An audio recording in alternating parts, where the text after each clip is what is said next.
Okay, so the first one, Sophie's Olympia. And the question is, what is the symbolism of this stuff? And I put it in the slide. So this is your slide template again. All you need to do is to make your recording and insert it into this slide. You don't have to make your own slide. I know I keep saying it, but there are people still doing it. So things were flying out of my mouth and drifting around the room like dandelion puffs. So I didn't put a dandelion in it because I don't want you to think about dandelions. But you know, dandelions are those things where you little flower, you blow on it and the little pieces float through the air. So she has this imagery of all these things are kind of like floating and hanging in the air when we look at them. So the smell of rain, the resolution's not so good, but that's rain.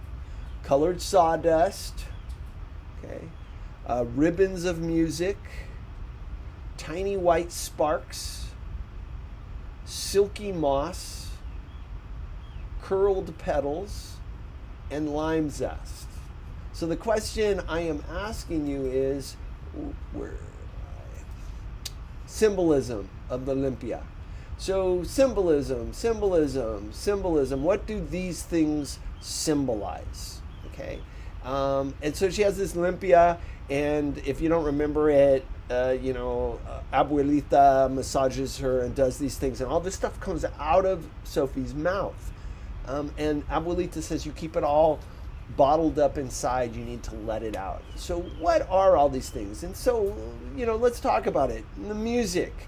Well, this music is that memory of driving around in the van, following the moon, her relationship with Angel, the sounds going out into the field. The music is deeply attached to her positive feelings about this trip and about her world.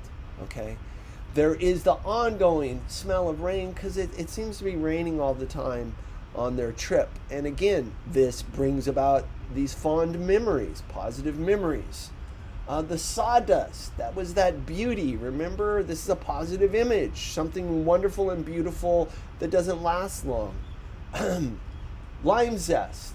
Okay, if you don't know what lime zest is when you take a grater and you take the peel on the outside. It's like really bitter, tangy, like it's a super powerful lime flavor. And that's that idea of her wanting to cover everything up in order to protect herself. And silky moss. If you don't get the reference, the silky moss is kind of an obscure one. But the silky moss is the reference to when Angel fell down the rocky desert, mountainside, and he landed in some silky moss. It's something you land on that's soft and pleasant.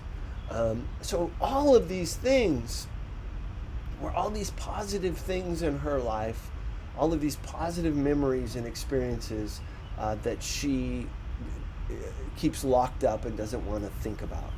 And so when she lets it go, she can see it floating around. She can see that her life is good. She can remember fondly the colored sawdust, the music, the sparks coming off of Angel, the soft moss catching you when you fall. And I felt lighter and lighter, as though I could float right up with them all.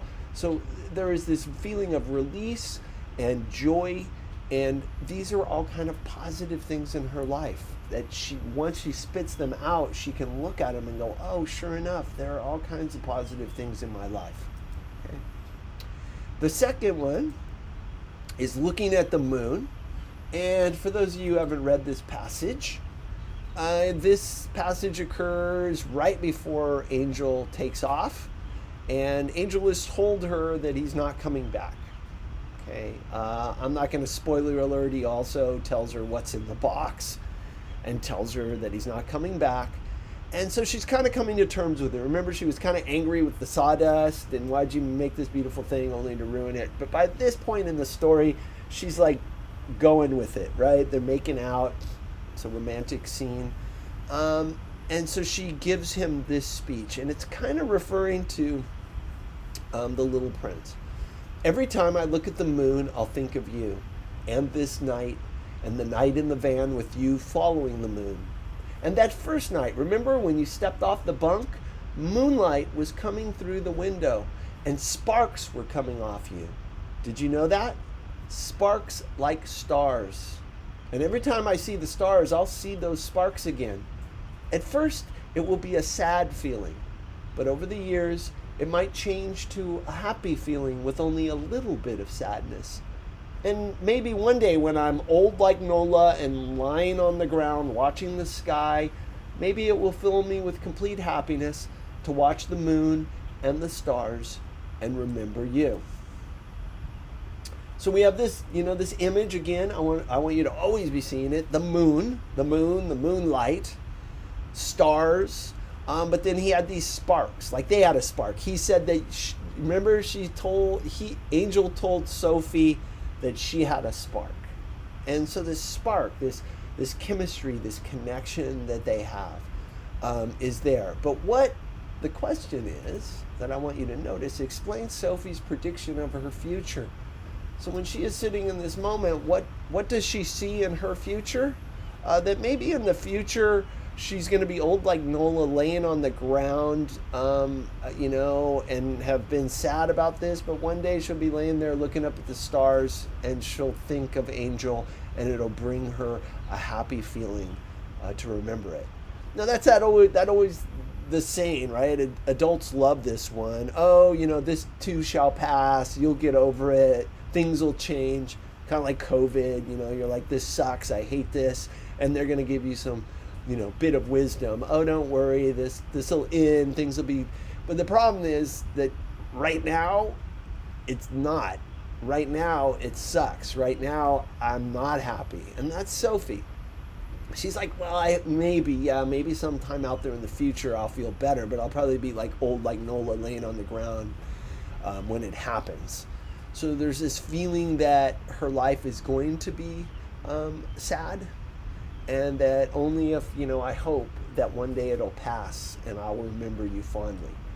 The last passage, Kuananda Kuve, I'm sorry for anybody in the class who speaks Mixteco, and I apologize for my horrible pronunciation or what I'm sounding, but this is Nola's message. Now in the story, we don't know what she is saying. We don't know what the words are, but we get this wonderful imagery. And I want you to see these two images. I put them back to back, the moon and then the Queen of the Night. And we could say, right, that the moon is Queen of the Night. It's the sun in the night. Just like the woman in white comes at night when it's cold and dark, the moon comes in the night when it's cold and dark. The Queen of the Night flower only opens at night, and when it opens, it is white, it is bright, and it releases this fragrance that is overwhelming. It's kind of like jasmine. If you know jasmine is a vine that we have around here, and it's the same way. It opens up at night, and so at night you can smell the scent of jasmine. Once on the trail above the outhouse, I nearly tripped over Nola. Her eyes were open. Usually she laughed when I almost stepped on her, but this time she looked at me with her clouded eyes and said something in Mixteco. She repeated it over and over. Kua Nanda Kuve. She flicked her wrist as though she were brushing something away. Then she started to get up and I helped her. She plucked a large white flower from the Queen of the Night plant and handed it to me. Kua Nanda Kuve, she said, and then inched her way down the path. I spread open the petals and found inside another flower forming, a smaller flower, tender still and curled up in itself.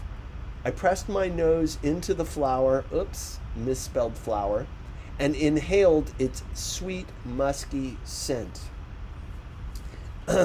So, what is the message? What is Nola trying to tell her? So we don't know what Kuananda Kuve is. We don't know what she's saying, but we do know what this flower is, and we can see it. And this imagery of inside forming was a smaller flower, and it has this scent, this sweet scent. And so you can see it. There's this little flower on the inside of it that's coming out. So we can see this again figuratively as a metaphor.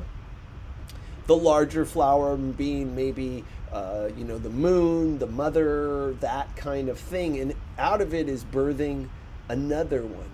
And that little flower inside, that's the new Sophie. Okay, that's the new Sophie being born out of the old Sophie. That she is coming out. And she hands her this flower, not only symbolically, because again, handing her the white moon, the female empowerment, the feminine message here. Nola is the wise, powerful old woman, handing her this image of the white flower while standing under the full moon. And she inhales it. And when she feels that, she realizes that she is that new person who is, forming and emerging from inside this old person.